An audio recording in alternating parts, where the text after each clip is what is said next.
नमस्कार।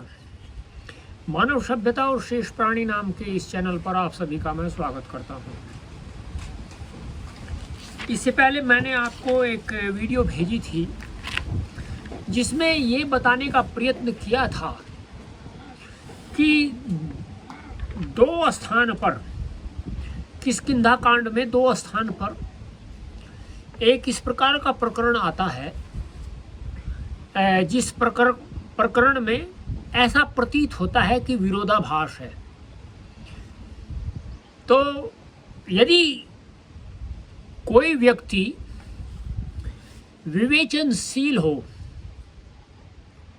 अर्थात किसी वस्तु या किसी प्रसंग का विवेचना करना अच्छी प्रकार से जानता हो,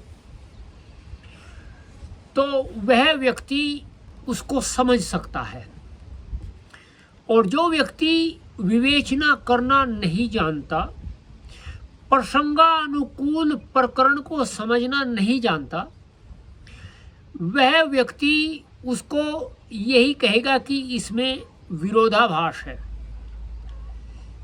जैसे अंगद एक बात कह रहे हैं कि हमें आश्विन मास में सीता का अन्वेषण करना चाहिए, करना प्रारंभ कर देना चाहिए। आश्विन मास जो है वो आता है, जो वर्षा ऋतु होती है उसके पश्चात आता है। और यही बात जो है, जो राजा रामचंद्र जी हैं वे कह रहे हैं कि हमें जो है कार्तिक मास में वह उसका अन्वेषण कर देना चाहिए, सीता का। ये दोनों कह रहे हैं, किष्किंधा कांड में ही कह रहे हैं। तो यदि कोई व्यक्ति ये नहीं जानता कि जो है इसका अभिप्राय क्या है, और क्योंकि जो श्री रामचंद्र जी थे वो उत्तर भारत के निवासी थे, अंगद जो है वो दक्षिण भारत के थे, तो जो व्यक्ति है, या ये कह सकते हैं जो संकुचित दृष्टिकोण जिसका है, वह इसको नहीं समझ पाएगा। कैसे नहीं समझ पाएगा? यह है कृष्ण पक्ष के वर्णन में जो व्यवहार भेद हम आज देख रहे हैं। दो पक्ष होते हैं, एक तो कृष्ण पक्ष होता है, एक होता है शुक्ल पक्ष। वही भेद श्री राम के युग में भी था। किसी भी मास का शुक्ल पक्ष उत्तर और दक्षिण भारत में समान संज्ञा प्राप्त करता है। आश्विन शुक्ल को श्री राम भी आश्विन शुक्ल कहते थे, वानर भी, परंतु आश्विन पूर्णिमा का अगला दिन श्री राम के लिए कृष्ण प्रतिपदा था। उसी दिन वानरों ने प्रस्थान किया था, अतः राम का वचन सत्य एवं यथार्थ है। जो दिन श्री राम के लिए कार्तिक कृष्ण प्रतिपदा था, वही दिन दक्षिणात्य वानरों के लिए आश्विन कृष्ण प्रतिपदा था। अब यहाँ जो है ये इसका सामंजस्य है। युवराज अंगद का आश्विन में प्रयाण वर्णन भी समंजस है। सामंजस्य वही है, एक रूपता। कृष्ण पक्ष के व्यवहार भेद के कारण यह विरोध प्रतीत होता है, वस्तुतः विरोध है नहीं। महर्षि वाल्मीकि ने अपने ग्रंथ में राम एवं अंगद के वचनों में यथार्थता की रक्षा की है। रामायण का यह स्थल यथा स्थिति निरूपण का प्रबल प्रमाण है। काल्पनिक कथा में यथार्थता संभव नहीं थी। जैसे कहते हैं ना, कुछ लोग हैं, जैसे मुझे भी एक व्यक्ति ने कमेंट भेजे थे कि जो वह यथार्थता से दूर थे, जबकि रामायण के अंदर ये आता है कि उसके उन जो रामायण के सर्ग आएंगे आगे, अध्याय जिसको बोलते हैं, वो खुद इस बात को या स्वतः इस बात का प्रमाण है कि वे अपने आप कह रहे हैं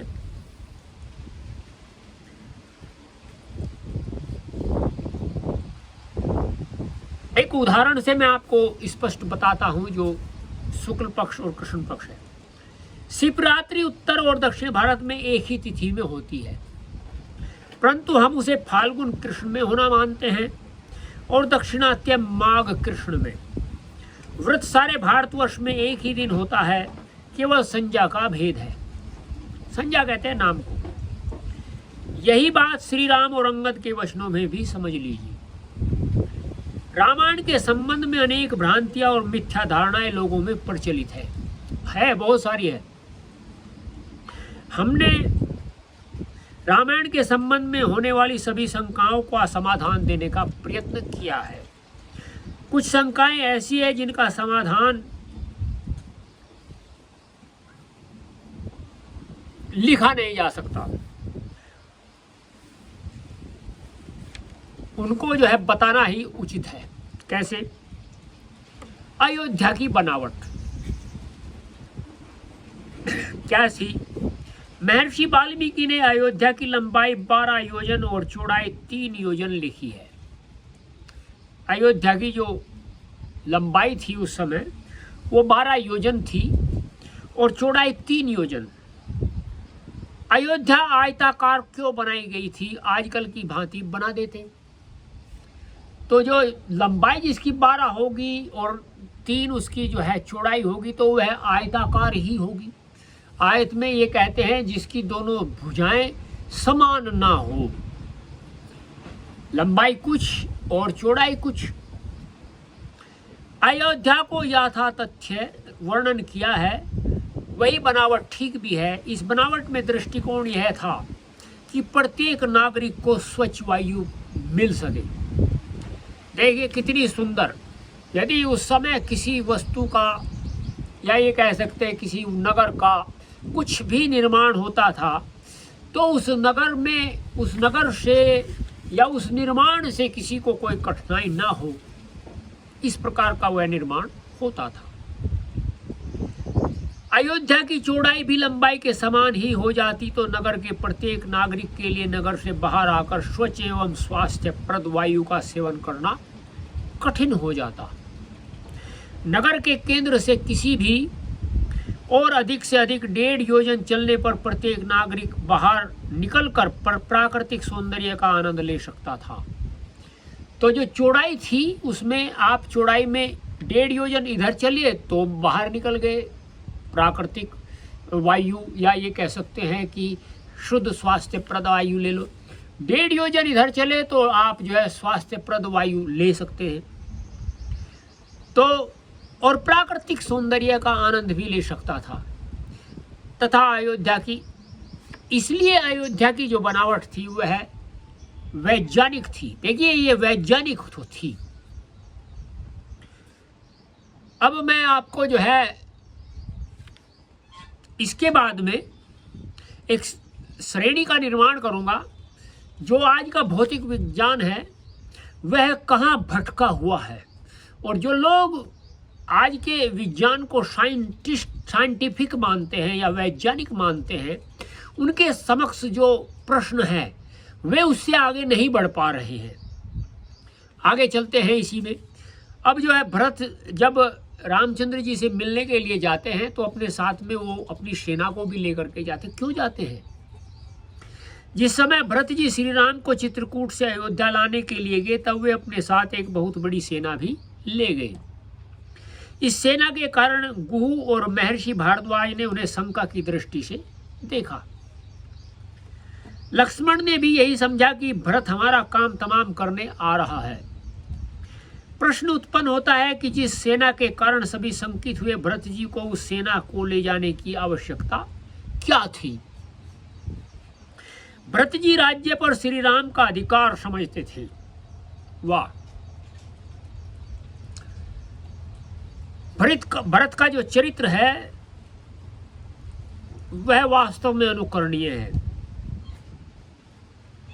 और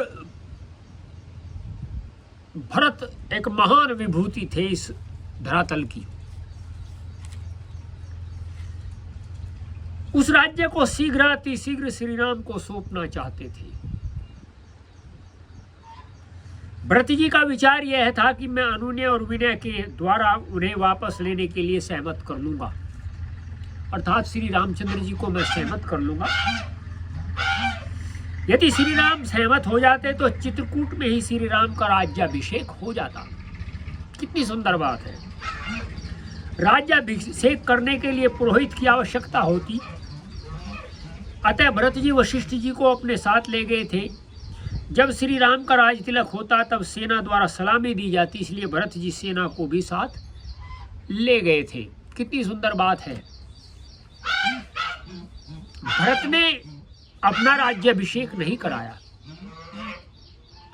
भरत राम का प्रतिनिधि बन करके उसने 14 साल तक जो है अयोध्या के ऊपर शासन किया, प्रतिनिधि बन करके। क्योंकि भरत का ये मानना था कि ये जो शासन है अयोध्या का, इसका अधिकारी मेरा ही भाई है। आजकल नहीं है। आजकल कोई भी भाई अपने भाई का गला भी रेत सकता है। लेकिन देखिए कितनी सुंदर बात थी उस भरत की, कितने उच्च विचार थे। आजकल जो लोग कहते हैं, जो साइंटिफिक बोलते हैं जिस बात को, वो साइंटिफिक कहते हैं ना, ये युग साइंटिफिक है। नहीं, वो युग साइंटिफिक था जिसमें मनुष्य के विचारों का निर्माण होता था, मनुष्य के जीवन का निर्माण होता था। आज मनुष्य के चरित्र का हनन होता है, चरित्र का पतन होता है। आज इतना ही। कल आपको फिर हम जो है मिलेंगे। क्या रावण के 10 सिर थे, इसके ऊपर विचार करेंगे। यदि आपको ये वीडियो अच्छा लगा हो तो आप चैनल को सब्सक्राइब करिए, मानव सभ्यता और शेष प्राणी। आप इस वीडियो को लाइक करिए, शेयर करिए, कमेंट करिए। कमेंट यदि करते हैं तो आपको प्रमाण देने चाहिए कि ये प्रमाण है। वैसे ही आप कमेंट में कमेंट ये लिखिए, हाँ ये अच्छा लगा, ये हो सकता है। किंतु यदि आपको ये लगता है कि ये अनुचित है तो आप प्रमाण लिख करके बताइए कि देखिए ये वहाँ ऐसा है लेकिन यहाँ ऐसा है। और प्रमाण जब देते हैं तो आप सोच समझ करके दीजिएगा। तो मेरा जो है कहना यही है कि आप इंस्टाग्राम और फेसबुक पर भी फॉलो करिए @सत्येंद्र मलिक के नाम से। आपको इसी प्रकार से रामायण के विषय में सुंदर सुंदर जानकारी प्राप्त होती रहेगी। महाभारत भी आपको बताएंगे जो वास्तविक है उसको, और महाभारत में किस प्रकार का जो है अंतर पाया जाता है, वह अंतर क्यों हुआ, क्या महाभारत उसका साक्षी है, ये सब बताएंगे आपको। मिलते हैं आपसे अगली वीडियो में। नमस्ते।